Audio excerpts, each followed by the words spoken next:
that someone funded the session, but funding is not the same as ownership. Okay, we spoke about that. Why people think the payer owns the master. The perception exists because the payer often controls the situation.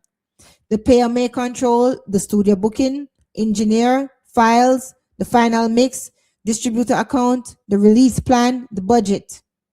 So even without legal ownership, they may have practical power. That is why control sometimes looks like ownership, and that's why a lot of the artists get fooled. Okay? A manager may pay for a session and the engineer only sends the files to the manager. Of course. Who paid the piper?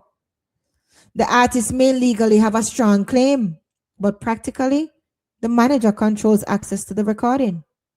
The main lesson: people confuse control with ownership. Big up King One Drop. Blessings, blessings, blessings. Barbados in the house. Money gives leverage. Contracts give ownership. Money gives someone influence because they funded the process, right? They may say, I paid for this. I want to approve the release. I need to recoup my money first. I won't fund the next project unless we agree, blah, blah, blah, blah, blah, blah, blah.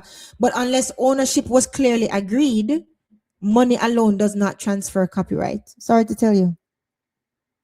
Right? The main lesson here, money can pressure people, but the paperwork actually determines legal ownership. And they have been working off of artists' back because artists don't know that, and because of the fact that they have control. And a lot of the times they confuse control with ownership. And because of the fact that they know that the artists can't do any better. And they don't have the money to go to court. Right? So them take what them get, what them take what them supposed, what them get. I tell you, like a lot of the problems that we have in this country, not this country, but in Jamaica, is just a lack of respect that we have for each other. You know? Just the way we treat each other.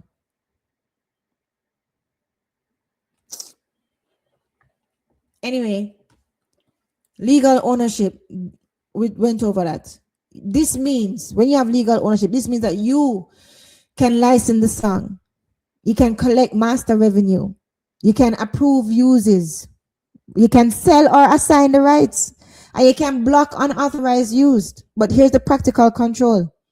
This means you control the access or the movement. You control the files, the distributor account, the release schedule, the engineer relationship, and the budget. An artist legally owns the master, but the label controls the distributor account. The artist may own the asset, but the label controls how it moves in the marketplace. The main lesson: ownership is legal power, but control is execution power. And music depends. Your success on your music depends on its execution, on its movement. Sorry to tell you. You can have a wonderful song, and only you and everybody in your neighborhood hear it, I just get cobweb. These are facts. So you have to think about the business part of your music. You have to think about what is king for you. No, listen, and this is what I think. Like, I was talking to an artist the other day too, and oh my God, because she's so talented. So, and I said to her, listen, you have to decide what is king in your life. I think that's the problem. I don't think you understand. I don't think you have decided yet what is king. You see, for me, I can tell you what is king in my life. King in my life is my peace and my prosperity. Like that is king to me. So I do everything to protect that king piece. See what I'm saying? Right? No, you're in a relationship, of course, your man is king to you. So you do things to protect him, of course. Right? But as we're in right now, you need to figure out what is you're basically turning away chances to make money, and you say you want to be more independent. You have no money right now because you're behind on certain things. That is king. Earning, it should be king, not pride. When it come on to owning your work right now. maybe later that king will change. That's what I'm saying. Like right now, you need to be able to support yourself. Like you say, you want to continue and you want to do it in a legal way with using your art.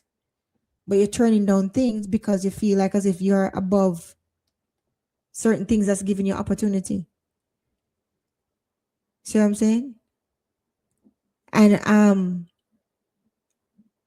sometimes we have to take a look at ourselves, and see where we actually are and see what it is that we need and come out of ideals. You see what I'm saying? And also know that what I'm doing now may not be forever, but it's something that I need to do. I need to humble myself. You understand? To actually be able to and part of the humbling is part of the journey. Part of the humbling is part of the journey.